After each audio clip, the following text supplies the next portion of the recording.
every day goes, every time we've no control. If the sky is pink and white, if the ground is black and yellow. Manusia adalah makhluk yang unik. Manusia juga bisa disebut makhluk yang fleksibel. Unik.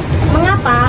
Di satu sisi manusia lemah tak berdaya, di sisi lain manusia sangat kuat dan mampu memahami kebenaran yang diinginkannya. Fleksibelnya manusia dapat dicirikan adanya materi, badan, tubuh, dan substansi, jiwa, akal, dan nafsu. Eksistensi manusia bisa diamati, dianalisa hingga muncul suatu kesimpulan, ada yang lemah, tidak berdaya, bodoh, tidak jalan pikiran, dan lain sebagainya. Jika manusia tidak mampu memperdayakan potensi akal, manusia dianggap tidak berdaya atau lemah, ya indikatornya seperti miskin, fakir, bodoh, dan lain sebagainya.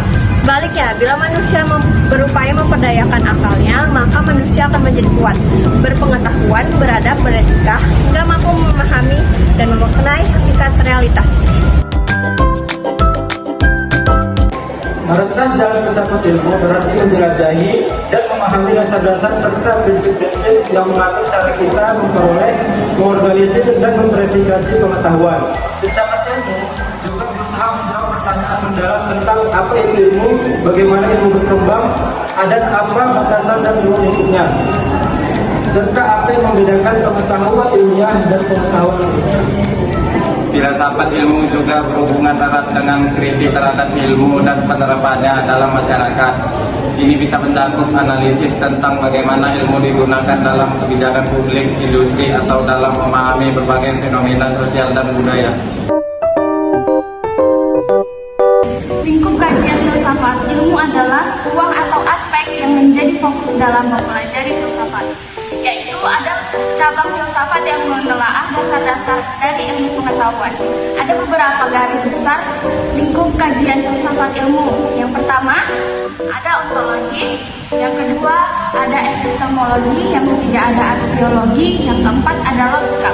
Dengan kajian ini, filsafat ilmu berusaha memahami esensi ilmu pengetahuan dan memberikan kerangka berpikir pada para ilmuwan dan masyarakat memahami peran dan tanggung jawab ilmu dalam kehidupan manusia.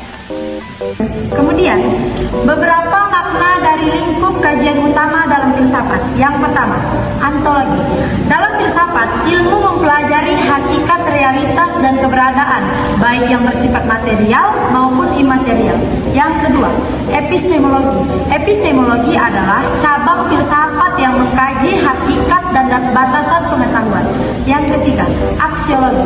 Aksiologi berkaitan dengan nilai-nilai dalam ilmu pengetahuan termasuk etika, moral, dan estetika. Yang keempat, logika. Dalam filsafat, ilmu berperan untuk menyusun pola pikir yang sistematis dan koheren. Filsafat ilmu adalah cabang filsafat yang mempelajari dasar-dasar teoritis, metodologis, serta implikasi dari ilmu pengetahuan. Filsafat ilmu pada hakikatnya merupakan kajian filosofi yang berkaitan dengan ilmu pengetahuan.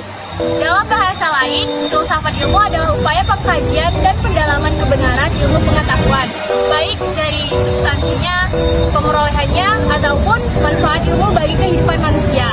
Sedangkan ilmu itu sendiri diartikan sebagai pengetahuan tentang sesuatu bidang yang disusun secara bersistem menurut metode-metode tertentu.